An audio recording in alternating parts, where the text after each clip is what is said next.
Hello financial fans, welcome back to another stock analysis. Today we'll be covering the Hershey company, stock ticker HSY. Hershey's is a chocolate and candy manufacturer. They own some of the most famous brands of chocolate in the world, including Kit Kat, Rolo, Reese's, and candy like Jolly Ranchers. Currently, they have a $46.3 billion market cap, and in 2021 they generated a revenue of almost $9 billion. The dividend yield is currently 1.72%. Most of their revenue comes from North America. They get 91%, while the remaining 9% is international. To determine the final value of the company, we'll be using a margin of safety. This will be based on financial ratios, the health, and the growth of the company. The standard margin of safety that we'll be using is 25%, which can either increase or decrease on the ratios that we'll look at in just a moment. The severity of these increases or decreases will be determined by using a scale. When we're using 4 colors in a scale, bright red will mean a 5% increase to our margin of safety, orange will mean no change, light green will mean a 5% deduction, and bright green will mean a 10% deduction. When we're using 3 colors in a scale, bright red will mean a 5% increase, orange will mean no change, and bright green will mean a 5% deduction. The first 2 ratios that we're going to look at are the EBIT growth and the margin growth. As you can see, the EBIT has steadily grown over the past years, going from almost $1.4 billion in 2013 to just over $2 billion in 2021. During this time, the average growth was 5.6%, meaning no change on the margin of safety.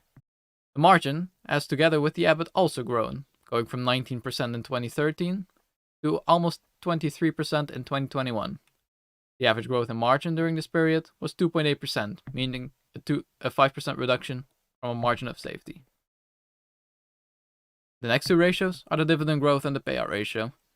The dividend has steadily gone up over the past years, only being reduced in 2012 and 2013 when they only did 3 dividend payouts instead of every quarter. The dividend has gone from $1.28 a share yearly in 2010 to $3.22 a share annually in 2021.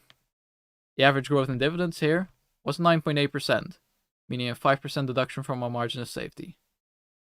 The payout ratio is sitting at a solid 48.8%, which means no change in the margin of safety. The final 2 ratios are the debt to EBITDA and the return on invested capital. To get our debt to EBITDA ratio, we have to take the debt, subtract the cash from it, and then divide it by the EBITDA. Out of this, we get the amount of years it takes for the company to pay off all of its debts using their EBITDA. This is just over 2 years for Hershey's, meaning no change in the margin of safety, and a debt to EBITDA ratio of 213%. The return on invested capital for Hershey's is sitting at 20.4%, meaning a 5% deduction from our margin of safety. Let's go look at the valuation models next to determine the intrinsic value of Hershey's. First valuation model that we're going to look at is the discounted cash flow model. I've imported the free cash flow all the way from 2012 to 2021. The average growth in cash flow during this period was almost 13.5%.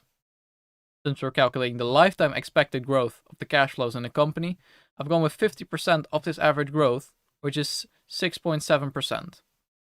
With this 6.7%, we can determine the future free cash flow of Hershey's, and also determine a terminal year of valuation by using a perpetual growth rate of 3% and a discount rate of 8.5%.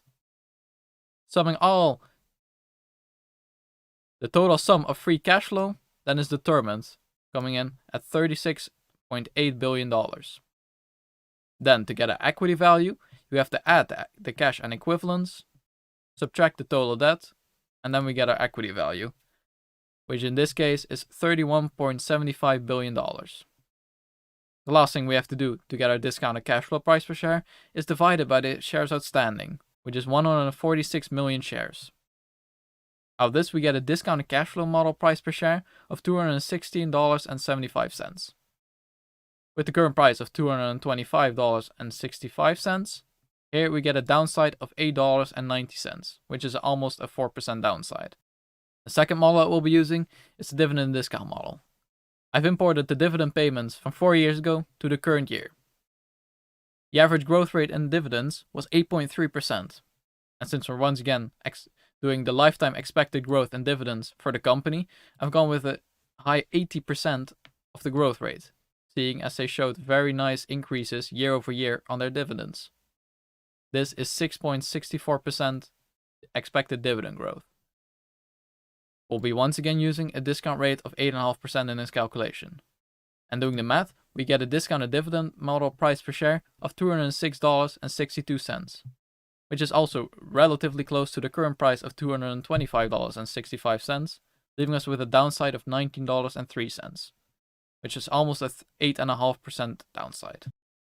The last model that we'll be using is the multiple valuation. In this model, we'll be looking at companies that do similar business to Hershey's, and then looking at their stock price and their earnings per share to calculate a PE multiple.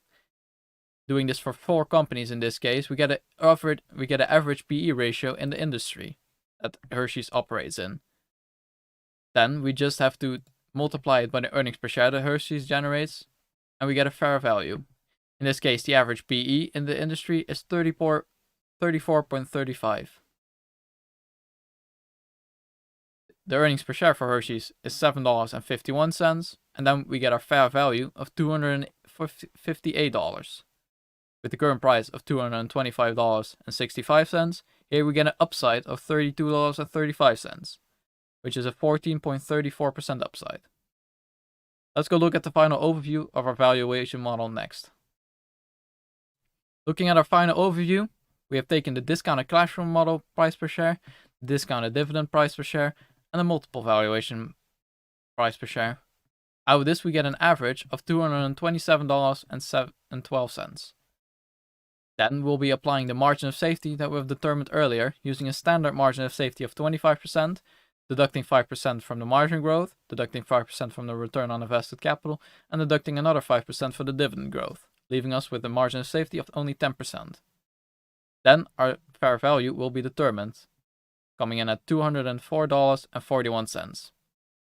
With the current price of $225.65, we still get a downside of 9.41%. So in this case, I would consider this stock to be a sell. If there's any other companies that you would like to see on this channel, please let me know in the comments. And thanks for watching.